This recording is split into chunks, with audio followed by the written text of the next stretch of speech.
Dakota Hudson did what Dakota Hudson does, but the Cardinal bats went back to being silent. Coming up on Be Shafe Daily.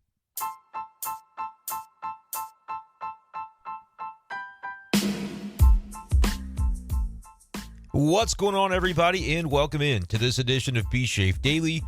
Brenden Schaeffer here with you in the early morning hours of Saturday, September 2nd, 2023. Happy first birthday to my buddy Gabriel. Our son turns 1 today, but we're after midnight. We can still do a podcast because, Lord willing, he's sleeping upstairs. We'll see how long that lasts. But welcome into the show. Talking tonight about a Cardinals 4-2 loss in extra innings to the Pirates from Friday night at Busch Stadium, as Dakota Hudson looked like Dakota Hudson when things are going well. When the ball's in play, find gloves, that is what Dakota Hudson can do. 7 innings of one-run baseball despite having a 0 strikeouts tonight for Dakota Hudson. Yeah, that is tough. I mean, Dakota Hudson could do that. I don't know how many more starts he'll get, 5 more times, whatever it ends up being. He could do that exact thing 5 more times the rest of the way. His ERA would go down to like 3.1 for the season if he did. Maybe even lower than that. And yet I don't think it would do a darn thing for the Cardinals or for Cardinals fans to decide, yeah, Dakota Hudson should be a part of the mix in 2024. I don't know what this guy could possibly do outside of the thing that we've talked a lot about that he needs to do, which is increase that strikeout rate. Start missing more bats. Start being more predictable with the way you come about your statistics and your numbers and the innings pitched and the outs recorded and the ERA. Be more predictable with those things, and I think that would be the thing that could awaken the Cardinals and maybe awaken Cardinals fans to respecting Dakota Hudson's game a little bit more. But there is just too much relying on stuff that you can't necessarily count on being consistently present in the way that Dakota Hudson pitches for, I think, the Cardinals to double back with him when it's not really about just Dakota Hudson, by the way. And again, I don't know what the Cardinals will do. Like, Dakota Hudson very well could finish this year and have a nice 3.5 ERA if he continues to pitch well. Last start, he gave up 5 runs, so it's a little bit of a back and forth. But he has 3 quality starts in his last 6 starts over the previous month, starting on August 2nd. Now it's September 2nd. So he's done some nice things, but I don't know. The floor, the ceiling, it might be the exact same place in that 4 to 4.5 ERA range.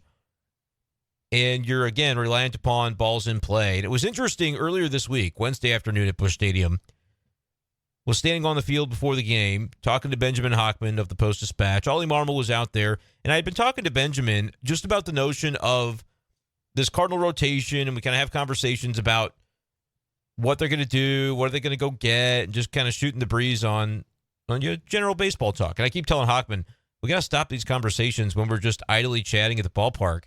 Get a microphone on and record these suckers, because I told him once, I'm like, dude, that was a podcast that we just did, just kind of talking about things. But anyway, that didn't happen.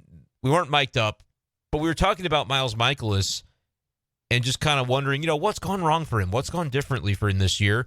And I had mentioned to Benjamin, like, I looked it up and I was talking about it on my podcast, that Mikolas had a FIP, a fielding independent pitching, in 2022 that was like almost 4. I think it was like 3.89. Could go back and look. I'm not going to pull it up.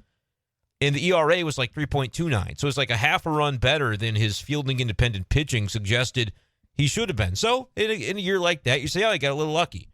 And then this year, it's almost been the exact opposite, where the ERA is up there at 4.66, but you look at the fielding independent pitching, it's only narrowly worse than it was last year, 3.99. It's about identical. But the luck has gone in the exact other direction, whereas last year, Mikolas was about 0.6 of a run better in ERA than FIP. This year, he's almost exactly the same thing in the other direction. 0.6 of an ERA, or 0.6 of a run toward the wrong side on the ERA. He's got a 4.66 earned run average. So you could chalk up a lot of the differences to luck and things not going the way of Miles Mikolas. But when you count up the number of pitchers the Cardinals have that deal with that disparity or just the reliance upon balls in play? Dakota Hudson is another one of them. So it's not really Dakota Hudson's fault. It's the pitcher he is. It's just a very interesting fit when you have what Michaelis does, which is not strike out a lot of guys, never has been. And I kind of, asked Ollie about that. I said, is that just kind of the nature of what it is when you deal with, because Benjamin kind of asked Ollie, we were talking about Michaelis' FIP, kind of what do you think about just his season? And he basically kind of said, yeah, I mean, that's what you're at the mercy of is the balls in play and the BABIP luck going in your direction more times than it doesn't. And there are always ways that you can try and manipulate that and try and improve upon it. And Ollie brought up the thing that I have wondered a lot if that's been a factor. And it's the notion that the shift ban changes the advantage that the Cardinals used to have, especially when it comes to these ground ball pitchers. Now, tonight, obviously, for Dakota Hudson, it didn't cost him a thing. They had 14 ground outs and 5 flyouts. Just a ridiculous ground ball rate for Hudson, and gave up only 3 hits, walked a couple of guys, got away with it, only allowed 1 run in the game across 7 innings. Hudson pitched very well by the standard of what Dakota Hudson does.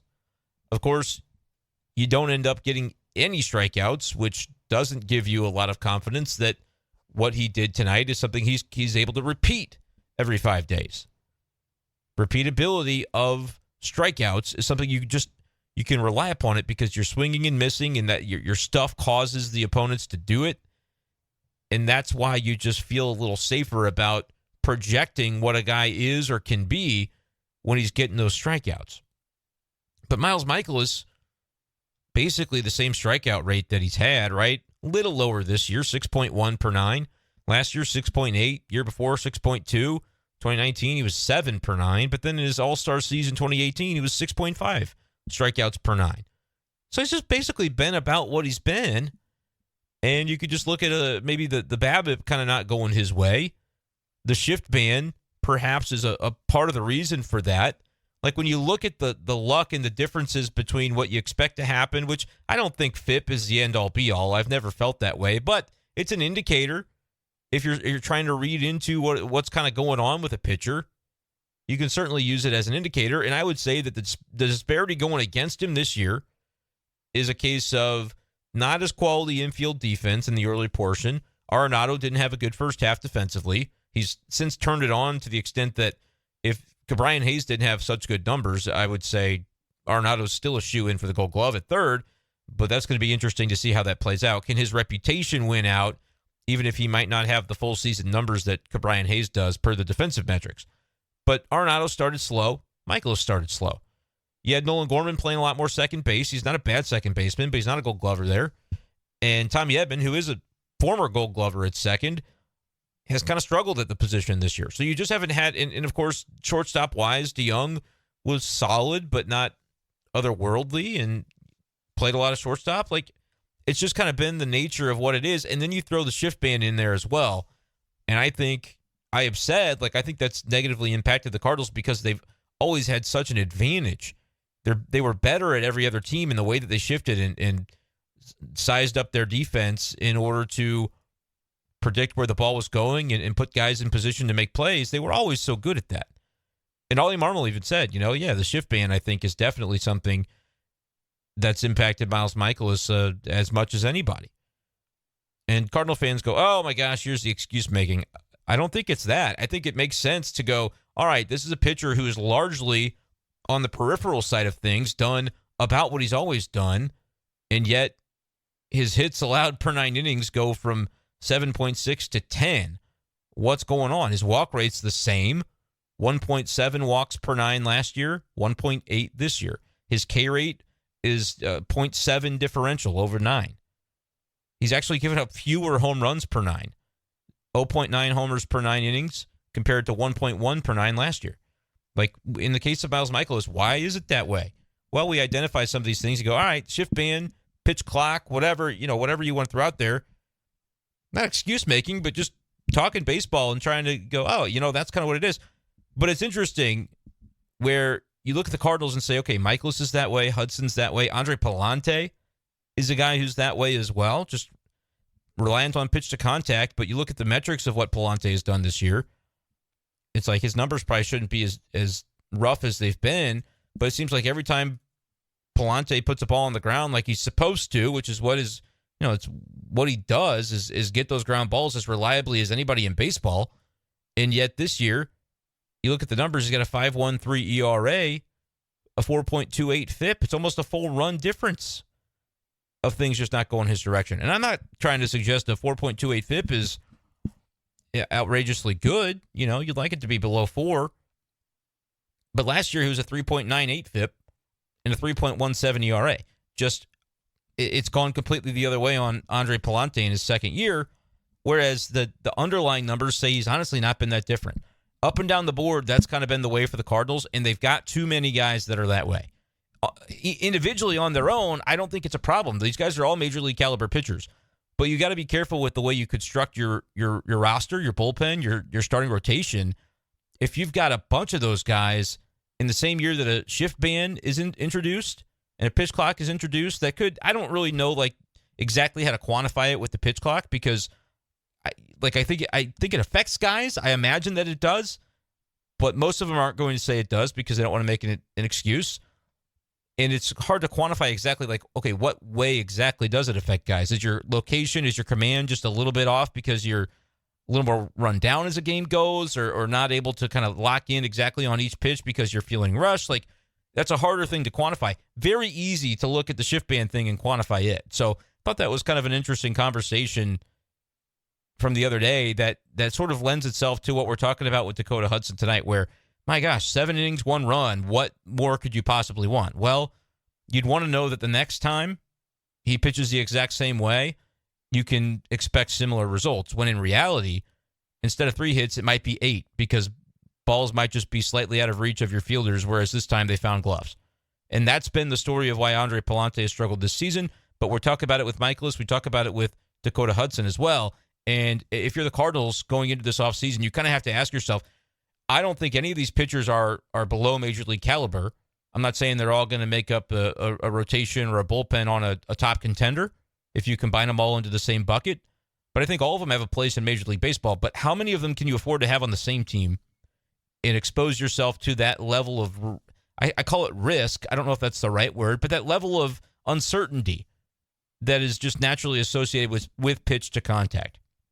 It's a really interesting conversation. I think it's the one at the heart of everything the Cardinals are looking into when you come into the offseason. It's why they've talked so much about pitch to contact versus missing bats and trying to pursue guys who miss bats, whether it was at the trade deadline when they pick up Drew Rom, when they pick up Tekoa Roby, who, by the way, another 3-inning appearance with Springfield with 12 strikeouts. He's now struck out 12 in 6 innings at Double-A.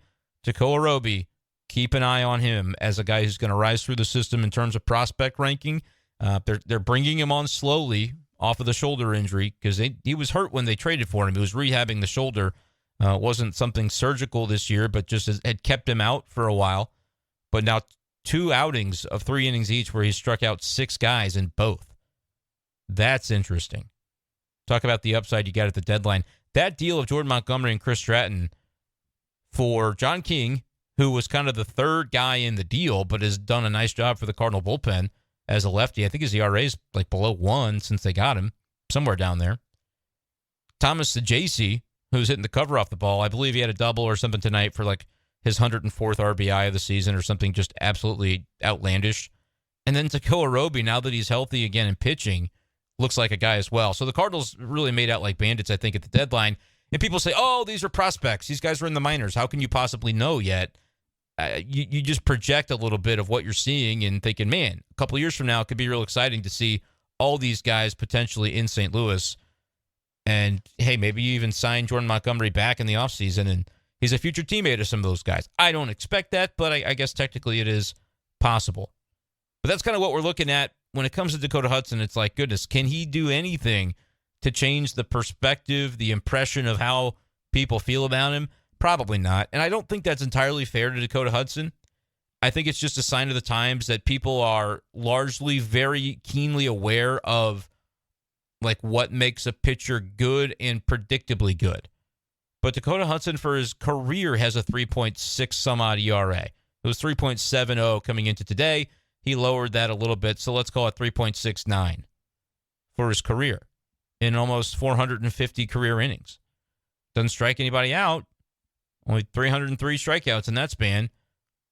But, like, he's a good major league pitcher for what he does. You just have to be in the right situation, I think, to get the most out of Dakota Hudson.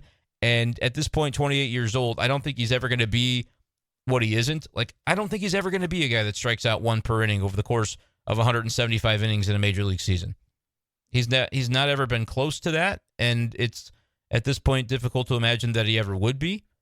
His best strikeout season was when he had 136 Ks in that first year in the rotation in 2019, but that was in 174 and two-thirds innings. And he also led the league in walks that year. That's not a combination that works, but I don't know. I think Dakota Hudson sometimes, why am I drawing this comparison? And people who don't want to hear about something that's not Cardinal baseball, just bear with me very quickly. But I'm a big Mizzou football guy because, I went to Mizzou, got the columns tattooed on my back. I do the radio show in Columbia on KTGR, talking Mizzou all the time. It kind of reminds me of the Brady Cook situation for Mizzou with their quarterback, where they say, he does fine. Like, his numbers are okay if you just look at the numbers, but you watch him play, and it just doesn't feel like he's got a lot of upside.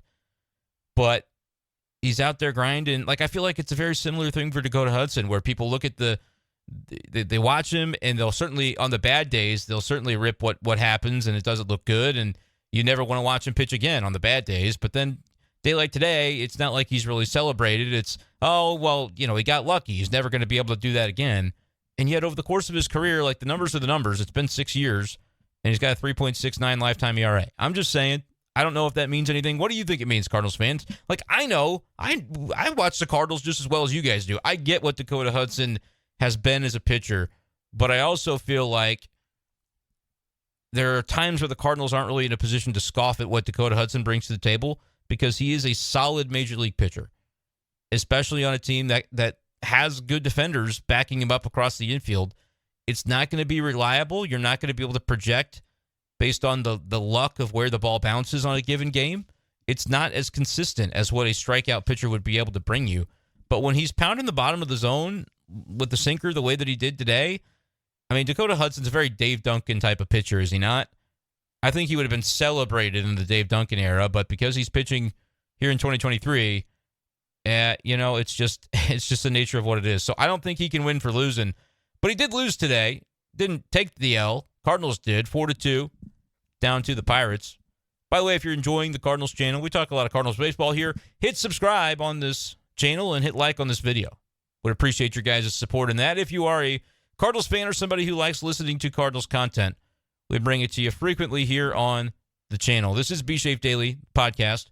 Make sure to hit that subscribe button on YouTube, and then head on over to Spotify or Apple Podcasts to hit subscribe, hit follow, download the show, whatever it is you do, wherever you listen to your podcasts.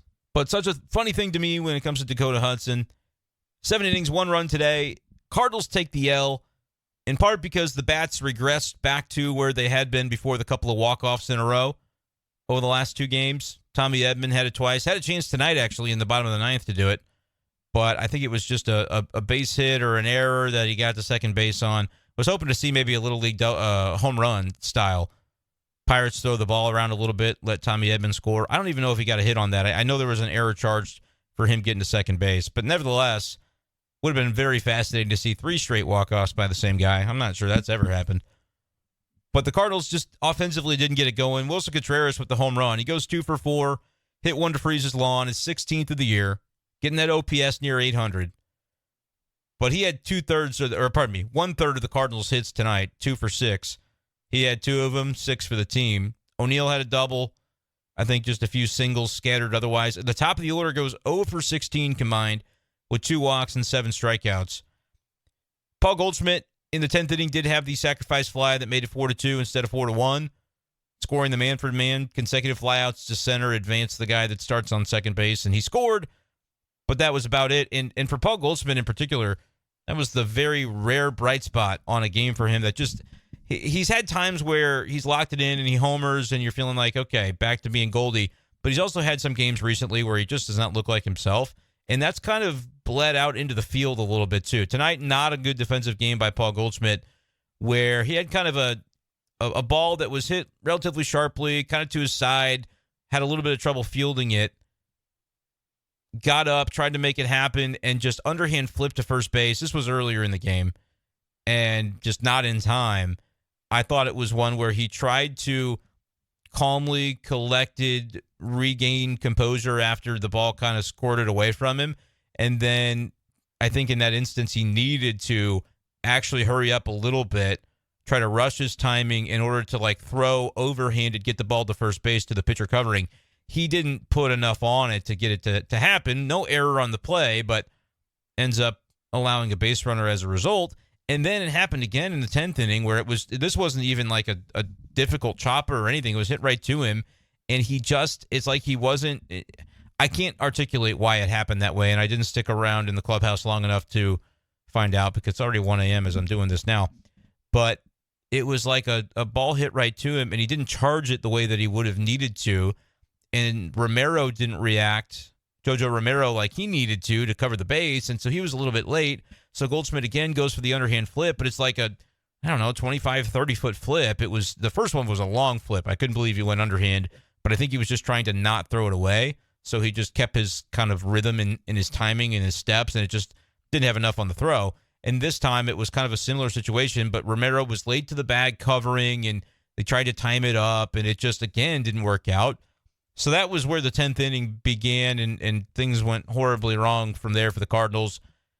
Ball back up the middle, which I guess was ruled a base hit off of Edman's glove, even though it was originally called an error. I think Romero kind of screened Edman on the play, which is maybe why they take the error away from Tommy. But that ball just squirts into shallow center field to score 1 run. And then there's a wild pitch somewhere in there, and there's a swinging bunt that Romero just stares down the first base line, and it doesn't roll foul when you think it's going to. And so that's another whole deal. And sacrifice fly. He didn't give up a hit. Cardinals in the inning, I think Verhagen comes in, didn't give up a hit in the inning that went to an outfielder. Technically, it wouldn't have been any hit that reached the outfield grass, except for they changed the error on Tommy to a hit. And it's just ridiculous BABIP luck. You talk about the luck or the positive, whatever you want to call it, that Dakota Hudson experienced in the first 7 innings. It all came to roost in the 10th because that was just like, it was objectively kind of funny. It's just very much the 2023 Cardinals. And you'd be frustrated if it was a season where that game really cost you something, but it was just at a certain point in that inning, it was like, yeah, this is exactly the way this inning is going to continue to go until such time that the baseball gods decide that you've had enough. Like, it's just where the Cardinals are right now. So I don't know. What'd you think of it tonight, Cardinals fans? It's kind of hard to stay, locked in and really too aggressively upset about a game like that, but maybe you feel differently. Let me know in the comments section below. Like, it was kind of a game that sailed along, well-pitched game by the Cardinals. You get Ryan Helsley back. That's some news from today, that Helsley and Nootbaar are activated from the injured list. Brendan Donovan goes to the 60-day IL to make room on the 40-man for Helsley, which is fine because that forearm surgery that Donnie had, he's not going to play the rest of the year anyway, so it doesn't really cost you anything on that front.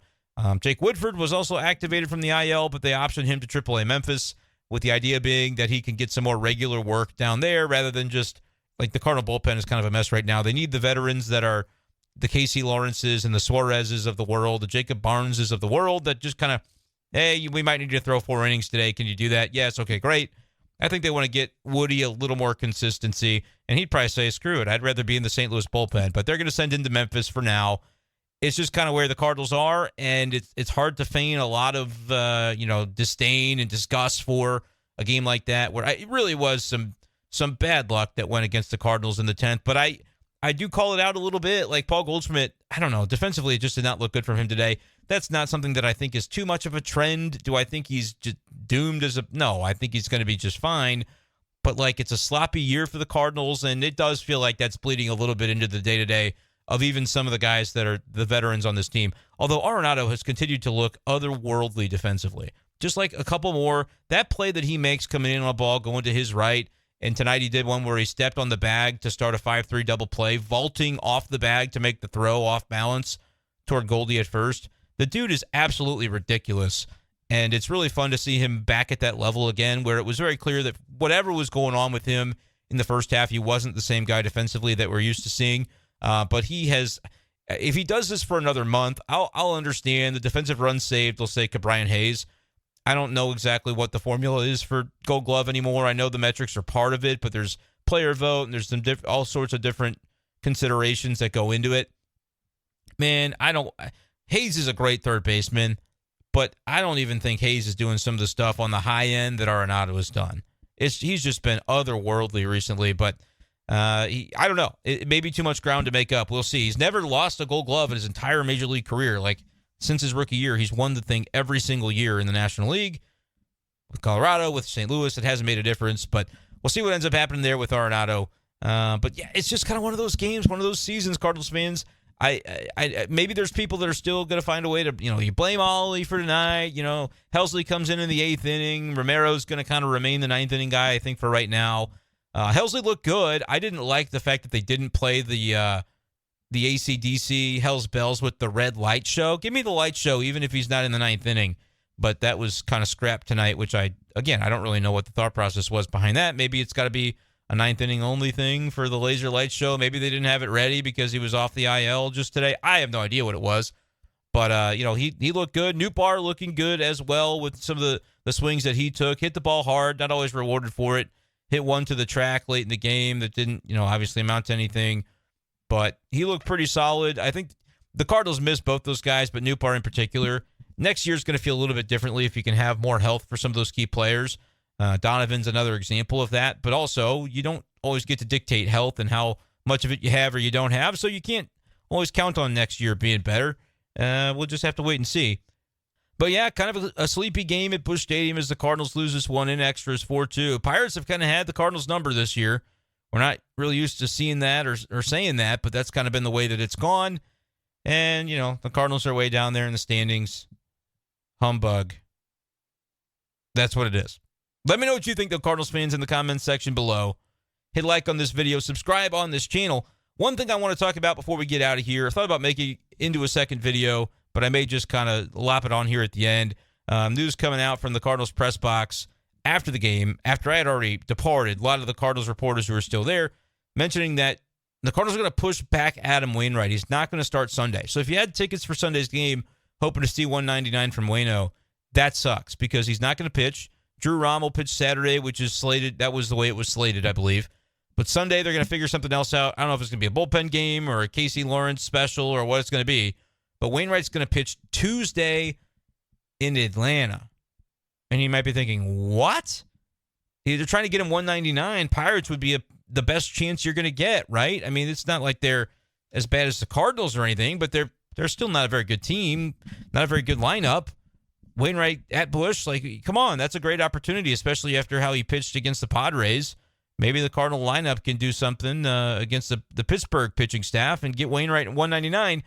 Well, they're not doing it. The reason is it is kind of a sentiment sort of thing and a sentiment sort of season and month when it comes to Adam Wainwright, his final month of his career, really. Basically, they're playing in Atlanta on Tuesday. Wainwright was drafted by Atlanta in the year 2000, grew up in Georgia, Brunswick, Georgia boy. Last opportunity to pitch in the big leagues in his home state. I think that probably means something. And it's one of those where, Wainwright wants 199 and 200 to happen, but it's one of those where it's he's not going to shy away from a challenge, first of all, no matter the lineup. But that's maybe a little foolhardy because I don't expect Wainwright to have as great of a game against the Braves on the road as he did against the Padres at home this past time. And the Padres have a good lineup as well, and Wainwright was able to navigate it. So maybe he's back to a spot where he's just feeling a little bit more like himself and can grind against that Atlanta lineup. But I tell you what, on its face, I was like, man, I don't know about all that. I don't know about foregoing a game against the Pirates. And you push back now 2 days because of the off day, so that means it'll be another 2 days before you're able to pitch. Ultimately, I hope that it doesn't take away an additional start from his season the way it maps out. I'm sure they'll be on top of that. But let me know what you think, Cardinals fans. That's kind of an interesting bit of information that the reporters, I saw Katie and Jeff, and I think Derek was on it as well. They must have announced in the press box or whatever. I was getting back home. But basically, yeah, no Wainwright for Sunday, which I saw already some comments from Cardinals fans on Twitter saying, dude, I bought tickets specifically to see Waino pitch on Sunday, and that's kind of a bummer to take that away from the home fans. But at the same time, it's Adam Wainwright's last year. He's been doing this for 20 years with the Cardinals. 23 years in big league baseball. I don't know when that J.D. Drew trade happened, 2003, something like that. 2004 probably, whatever it was. He's been around for a long, long time, and if he wants to pitch in Atlanta, he wants to pitch in his home state one more time before, it's kind of serendipitous. It almost lined up perfectly. It didn't quite, so you just manipulated a little bit to let him do it. In a season like this for the Cardinals, I've got no problem with it.